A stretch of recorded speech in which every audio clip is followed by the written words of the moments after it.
11 sur Europe 1. Dimitri Pavlenko, vous recevez ce matin le directeur général de l'Office français de l'immigration et de l'intégration. Bonjour Didier Lesky. Bonjour. Bienvenue sur Europe 1. Comment se forme une diaspora ? Peut-être qu'en France, en ce moment, on a un cas d'école avec les Afghans.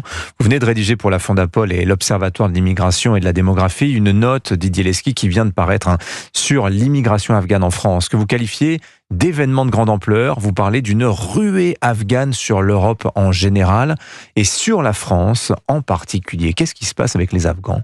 Alors, ce qui se passe, c'est assez simple, si vous voulez. C'est qu'à partir de 2015, au moment où Angela Merkel dit, rentrer d'une certaine manière. Oui, wir schaffen das, voilà, on va y arriver. On va y arriver, elle suspend les accords de Schengen, et voilà, on a une poussée de la demande d'asile afghane dans toute l'Europe, et en particulier en ce qui concerne la France, qui n'était pas un pays traditionnel de l'immigration afghane, parce qu'on n'a pas de lien historique avec l'Afghanistan comme d'autres pays. Elle parlait des Syriens à l'époque, Angela Merkel. On s'est souvent trompé, parce qu'on a dit c'est 1 million de Syriens qui sont rentrés en Allemagne, c'est pas exact, si vous voulez. Il y avait des Syriens, bien sûr, 500 000 peut-être, mais il y avait des Irakiens, il y a eu des Afghans, il y avait aussi des nationalités des pays de l'Est. Nous-mêmes, on a eu pendant toute cette période une poussée de la demande d'asile géorgienne, albanaise. Il y a eu une opportunité syrienne. Il y a eu une opportunité syrienne, une sorte de fenêtre qui s'est ouverte. Et en ce qui concerne les Afghans,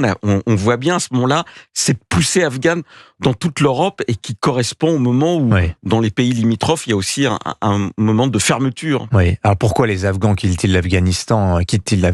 On le comprend bien, c'est un pays qui est quand même dévasté depuis 40 ans. Mais pourquoi la France ? Alors pourquoi la France ? D'abord parce que la France est devenue le pays où on protégeait le plus les Afghans, avec l'Italie, mais il ne reste pas beaucoup en Italie.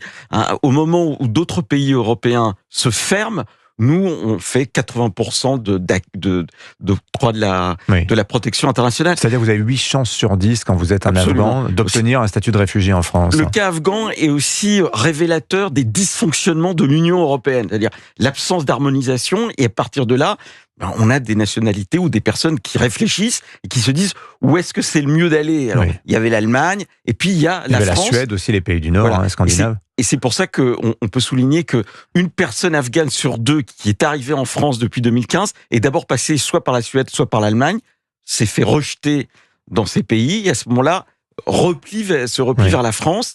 Et ce qui est notable, c'est en 10 ans, 100 000, c'est le chiffre bas, si vous voulez. En réalité, c'est un peu plus. C'est sûrement plus.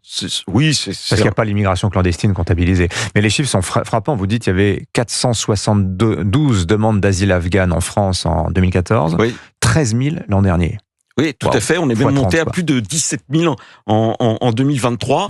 Et si vous voulez, il y a aussi quelque chose. Alors, pour reparler de l'Union européenne et de l'Europe, il faut bien avoir en tête que quand Kaboul est pris par les talibans, si vous voulez, l'ambassade de Russie ou l'ambassade de Chine reste ouverte et aucun Afghan ne s'y précipite. On essaye d'aller d'abord vers l'Europe. Pourquoi ? Parce que on est globalement des sociétés accueillantes, mais cet accueil a ses limites et qui sont liées à ce que sont ces personnes. Alors la France, visiblement, n'en a pas pris conscience de ces limites, tandis que les Suédois, les Allemands, eux, l'ont fait, parce que vous dites que ces pays se sont fermés à l'immigration afghane. C'est pour cela que les Afghans se redirigent vers la France. Pourquoi la France ne réagit pas, Didier Lesky ? Vous dirigez l'Office français de l'immigration et de l'intégration, vous avez affaire à eux, vous les voyez, ces Afghans, et les autorités, les pouvoirs publics ne bougent pas. Alors je crois que dans le débat, il y a quelque chose qui n'arrive pas complètement à percer, c'est que les problèmes de l'immigration ne sont pas forcément un sujet de nombre. C'est l'adéquation entre le nombre et les caractéristiques propres des immigrés qui arrivent. Or, on a une immigration afghane qui est très peu éduquée, et on le comprend parce que c'est un pays qui est en guerre, comme vous l'avez rappelé, depuis 40 ans. Donc, on est loin de la francophonie.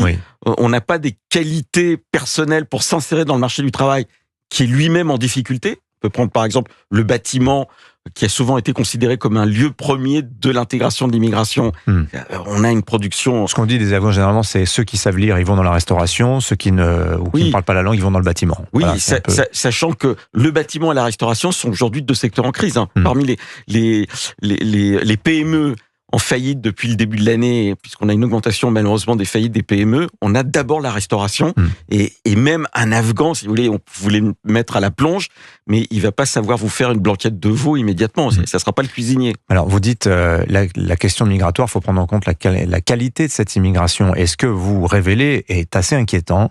Vous dites qu'il y a une forte réalité délinquante dans cette immigration afghane culturelle. 99% des Afghans sont favorables à la charia, par exemple, 85% à la lapidation en cas d'adultère. Forte réalité délinquante. Vous êtes allé chercher des chiffres en Allemagne. Quels sont-ils, ces chiffres, Didier Lesky? Alors, on a une surreprésentation de la délinquance de ces Afghans, à la fois délinquance d'appropriation, délinquance aussi dans le rapport homme-femme, c'est-à-dire délinquance sexuelle.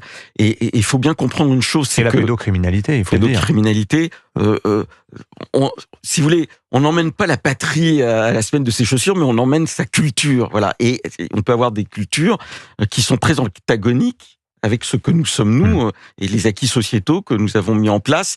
Et en ce qui concerne les Afghans, c'est assez illustratif, si vous voulez, de l'éloignement culturel qui a des effets très concrets dans les difficultés d'intégration. Ils ne sont pas les seuls, mais là, on a un écart qui est extrêmement frappant et qui, malheureusement, ne se retrouve pas qu'en France. Et quand on a même des chiffres beaucoup plus importants, comme en Allemagne, on arrive à faire des statistiques et on voit quelque chose qui est très inquiétant et qui interroge nos capacités à intégrer les personnes. Parce que l'intégration, c'est un phénomène d'acculturation sur la durée. Voilà. On a eu des émigrations qui ont mis du temps à se constituer en tant que groupe, en tant que communauté. Quand c'est très court et qu'en plus on n'a plus la capacité d'insérer par le travail, eh bien, on a des difficultés qui augmentent, et malheureusement dans la délinquance. Merci beaucoup Didier Lesky. Je rappelle, vous êtes directeur général de l'Office français de l'immigration et de l'intégration. Votre note passionnante, c'est une 30aine de pages, c'est écrit d'une plume très vive et c'est très spectaculaire ce que vous écrivez.